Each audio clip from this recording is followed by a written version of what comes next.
Filling in for Smokey, because after 75 years of... Only you can prevent wildfires. Turns out there's much more to say. Nearly 90% of wildfires are caused by us humans being careless, dumping our used barbecue coals willy-nilly. Guess the song was wrong. We did start the fire. That's why I respect Mother Nature and her trees, whether coniferous or new car scented. Brought to you by the U.S. Forest Service, your state forester, and the Ad Council.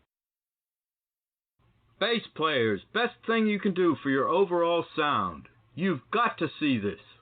New Basstone Incorporated makes Nightwalker bass guitar tube preamps. This preamp will give your sound such a boost, it's just incredible. Try it today. Try it today now. A great sounding bass guitar will make for a great sounding band. Make your band sound at its best. Best thing you can do for your bass guitar sound. NewBassTone.com. NewBassTone.com. This is Nikki Hall, founder of Simply Radiant LLC, a woman with great passion and skill to make you look and feel better. Meet me where you are. Let's take it to another level, a new you. See you soon. Call 919-971-6243. Make your place today.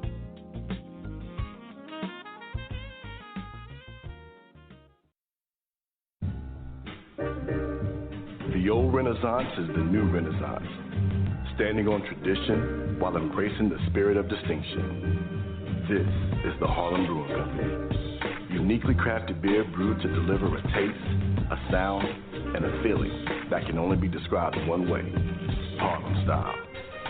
So come and take a trip on the A train with our Harlem Sugar Hill Golden Ale and our Harlem Renaissance Whiskey, the neighborhood original. Are you enjoying the smoothest conversation in podcasting? Straight Talk with Dean and Mark.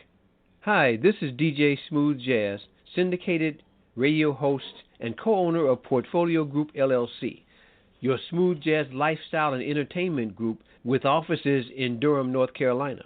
Portfolio Group LLC specializes in promoting the lifestyle of smooth jazz listeners with the promotion of smooth jazz events and the distribution of African American owned wines.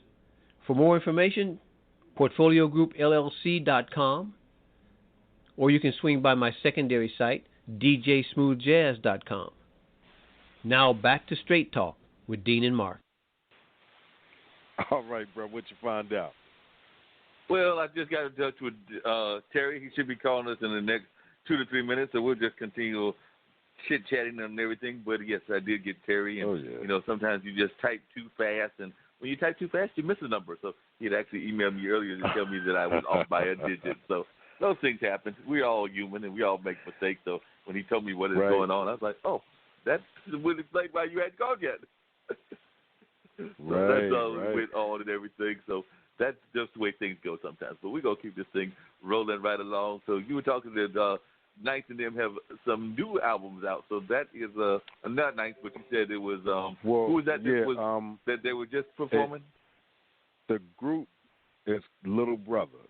And when they first came out, remember Ninth Wonder was a part of that. But with the record label and everything that's going on now, he's not a part of that group, but they are still rocking, you know, Fonte and Big Pooh are still doing their thing. And it's been a while since they had some music out, so they put this album out called May the Lord Watch, and it just came out this week. So, you know, and then, like the next day, Jamla Records, Rhapsody, Eve, that's the name of the album, Eve. And that came out. So it's been a good week for some good music, you know what I mean? And I just wanted to play that one because it was a nice little jam. And, again, it'll be another nice little jam at the end when we take it out of here, you know. So that's it, man. Oh, you know what? I was looking online today. Happy birthday to Ty Jones. I did see that. Ty was the host. Ty was the host, the original host of The Voice of the People, that brought all of us together, you know, and just want to shout her out and say happy birthday to her, you know what I mean? Yeah, definitely. She definitely brought us together and definitely we know that is a part of our history and everything. So definitely it is doing some positive things. I'm saying she's fighting some battles of her own and everything. We know that one of my friends lost the battle with what she's now going through. So definitely any of these folks that are going through struggling with breast cancer or any sort of cancer, we definitely know that these can be some very difficult things to struggle with and deal with. So definitely our prayers are going out there as she continues that battle. Indeed, man, because God gives his hardest test to his strongest soldiers. So,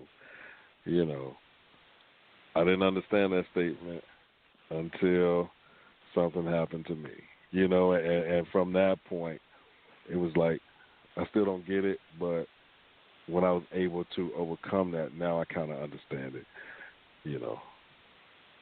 But for those who are, they make sense, and you see who, who's in your corner when everybody's in your corner when things are good, but when things get a little rough, you find out who's supposed to be in your corner.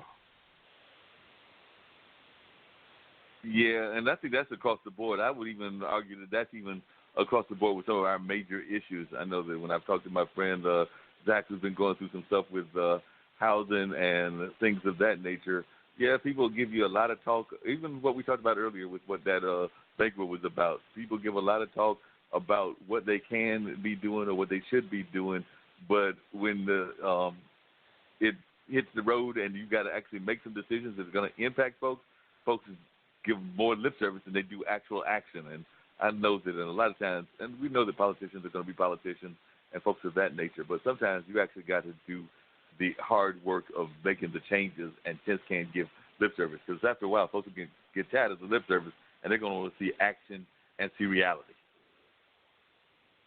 Yeah, because lip service doesn't do anything, but you get tired of listening. After a while, it's like, you really are wasting my time. So what of value do you have for me? Well, let me tell you about this. No, I don't want to talk about that. We talked about that 3 months ago, and it's still the same. Well, let me tell you about this. Nope, don't want to listen to that either, because all you're doing is talking in circles. And after a while, people figure it out. Like, no, and no. Exactly. They said they're going like, why are they even bringing this up? I need to see the actual actions and what they are actually going to do.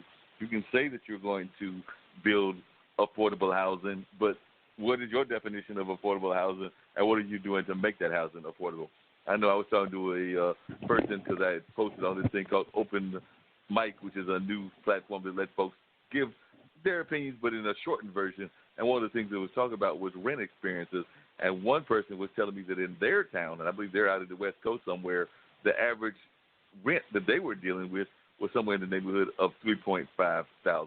So if it's like, let's say that they're in Silicon Valley and they're paying $3,500, if they come here and they can get it for $1,500, which we think is expensive, or $1,700, to them that's a cakewalk because that's half of what they were paying in San Francisco.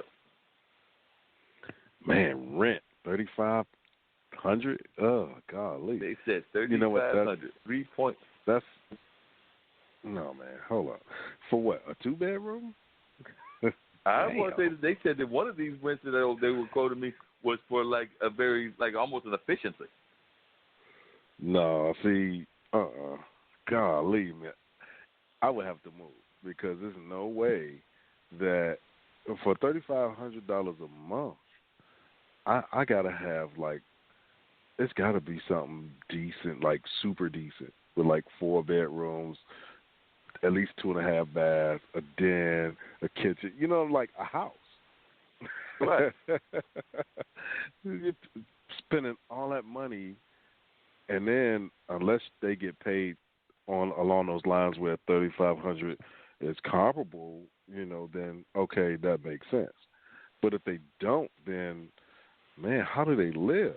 How are they living? I mean, I'm guessing that they're making the kind of money that you would make it working for Google or some of these major corporations where they might be making something in the neighborhood of $100,000 or something plus. But even in that case, $3,500 times 12 is, probably with the fraction part, but 3 times 12 would be 36,000, and so let's do a half of that, which is another 6,000. So about $42,000 of your money is going to be in rent.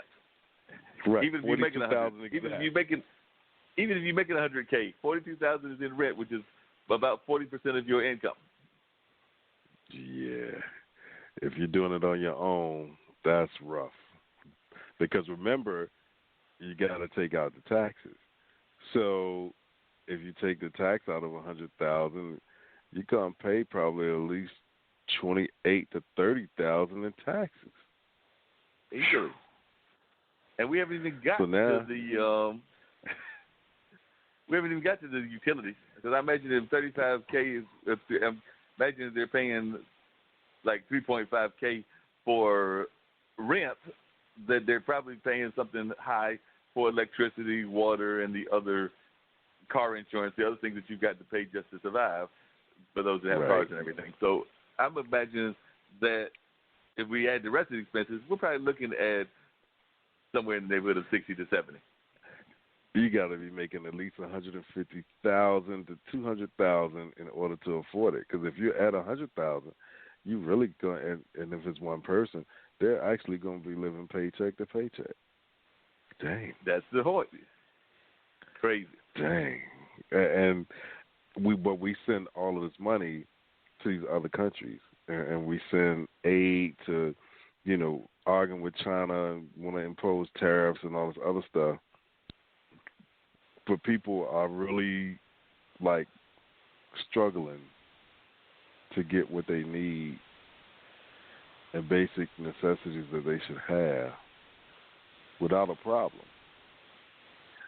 And not only that, but, just think about what we're doing in terms of, those that are homeless, that are actually homeless, that actually manage to, for whatever reason, not be able to pay their rent or pay their bills and everything. So then they're out on the street, and in some cases, I don't know how it is in New Jersey, but in some cases here, you've got to be out of the shelter by a certain hour. So that's why sometimes when the library was doing renovations, but for a minute there, when the library wasn't doing the renovations, the library was a popular hangout spot because they had to be out by a certain hour, they had to be in by a certain hour. So during that in-between time, what some people would consider the working hours, but actually extended past the working hours because you got to be out during the drive time that people are going to the job, as well as during the dinner time, I think, is when they got to come back. So really, you're talking about your work schedule, doing what would be your work hours, as well as maybe 3 hours that are not your work hours.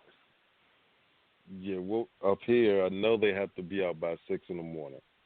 And the last person they will accept is 11 at night. But usually, if you wait that long, you'll get there and there's no bed for you. So, they usually get out by 6, and then everybody's back in by 9 p.m. Right. So 15 hours time frame, but at the same time, if you wait, when I used to work at the treatment center, people used to come by can I just stand in the lobby and get some heat? And I'm like, I'm sorry, but, unless you stay here and you're a resident here, you won't be able to just stay in the lobby because the door was electronically controlled. So, couldn't let them stay in the lobby because there was no seats right there. It's just a small little lobby. And after all of our residents had to be in by 11. So 11:01, you come, wherever you came from, you just marked late, and then you have to go back. You couldn't come back until the morning. So it's I can't even let people who are residents here come in after 11. So I really can't let you just lay down in my lobby. Yeah, I can't explain this. Well. And that's just crazy. The shelter was 2 blocks away, but they were well, I got there was a bed there, but I didn't want to sleep in that bed. And I was in my mind, I'm thinking, damn, that's got to be kind of hard. People do have preferences. Some people say, you're homeless and you need a bed, and there was one. Why didn't you get it? But he's still human, and So we look at